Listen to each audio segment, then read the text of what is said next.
Hey, you want a blue check mark on Twitter? You can literally get it now. Not an ad for Twitter, but if you go under Twitter, Twitter Blue, boom, it's there. You pay $7.99. Boom. I'm seeing so many people with verified check marks right now, and it's so funny because the verified tab on Twitter, where people, like, if they type a response to you where they like your post or something and you get notifications when verified people reply, is like blowing up right now. It's awesome. Like, go get your blue check mark. But now let's get into the topic of the video. Ooh, we've got a lot to talk about in this one. From Twitter Pay to Elon Musk selling shares of Tesla and AFFIRM? Twitter Pay. Could it be possible? Could it be possible that at some point in the near future, you could buy Meet Kevin courses on Twitter using Twitter Pay, and Twitter could process the transaction rather than, say, Visa or PayPal or Teachable or Stripe processing the transaction, and Twitter could actually harvest maybe a nice little 1.5% to 2.5% fee off of every single dollar. Well, I guess every single dollar that somebody makes paying for amazing courses on building your wealth or the new business course for elite hustlers. Link down below with the Black Friday coupon code. Yes, it's actually quite possible. Take a look at what was just released from the Treasury Department that has to do with Twitter and Elon. You ready for this? It's not this document, but this is to get you familiar. Look at this. This is the FinCEN. It's a department within the Treasury, and this is a registration statement for payment transmitters. And look at this one. Here's a payment transmitter application and a renewal application in this case for the Google Payment Corp. And they're doing business as names, so they're DBAs, Google Payments, and Google Pay. So like Apple Pay, Google Pay, right? They process the transaction, so they take a small little fee. Well, look at what was just filed, folks. What do we have here? Initial registration. Bum, bum, bum. Twitter Payments LLC. No DBA yet, but you know what? Let's just for giggles fill this one in here. Twitter Pay. Come on. What else would it be called? Tweet Pay? Twit Pay? I don't know. Anyway, this registration was just released here. You can see here on November 9th, we have this release out.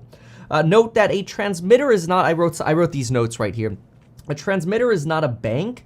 It is a merchant payment processor. So again, think AFFIRM, Apple Pay, Google Pay. And these are companies that clear payments and then they remit funds to a merchant. There's some other definitions. There are remittance rules and there are a lot of regulatory rules that you have to follow regarding this. But it's really interesting because it just shows that even though Elon Musk has now laid off about half of the staff at Twitter, calling back some people who were accidentally fired, Elon moves quickly. I'm a really big fan of people like that who move quickly. It's not that hard to file for an LLC. It's not that hard to do a DBA or a trademark. It's just not that hard. These are a lot of the things we're going to be talking about in the Elite Hustlers course, by the way, which is pretty cool. Comes with 4 times a month live streams, special live streams, but also daily videos, daily added lectures for analyzing individuals' businesses or their entrepreneurial endeavors. But anyway, it's just not that hard to do some of this stuff.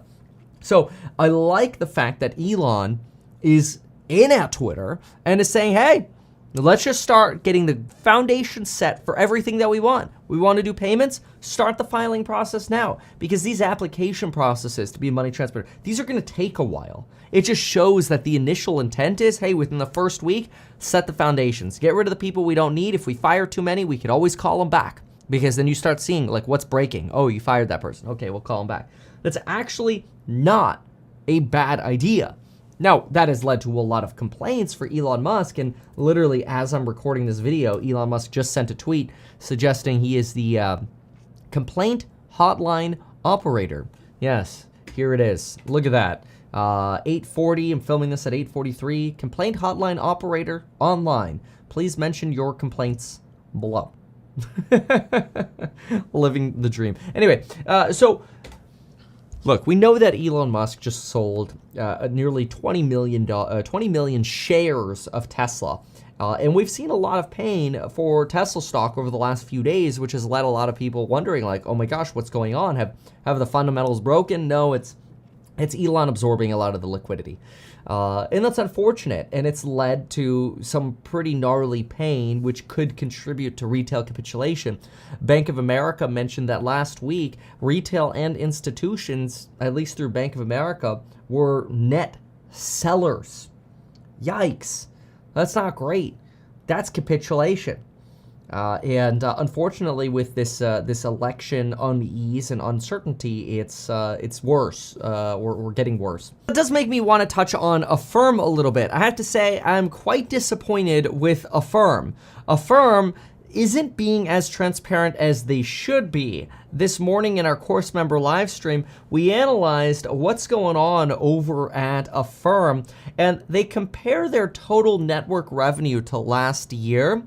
But then when you go to the last quarter's earnings report, they don't break out the fourth quarter earnings. And this is technically Q1, which is super confusing. But anyway, they don't break out the fourth quarter earnings. So I went back and just subtracted out Q3, 2, and 1 from their annual numbers. And look what I found.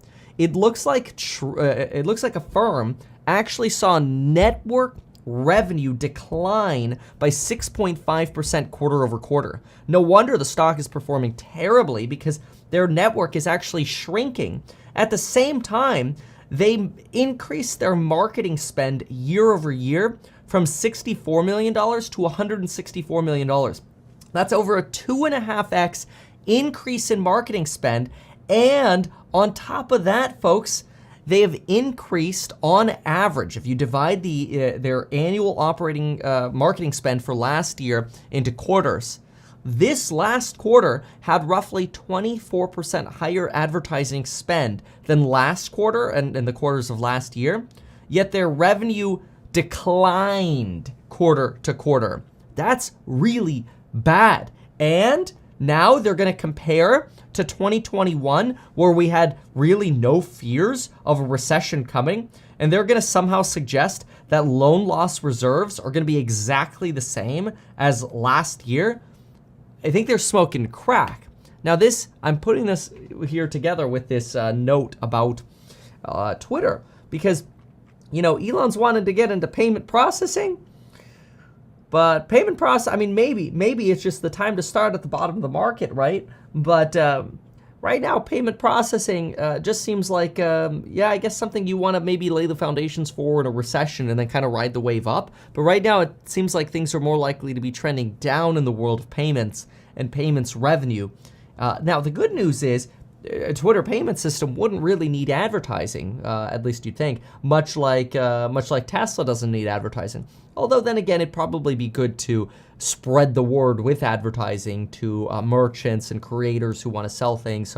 So there would certainly be some expense and labor involved in doing that. But payment systems right now, I don't know. Financially, AFFIRM, complete disaster. Not impressed at all with that earnings report. If anything, I think some parts of it were quite misleading.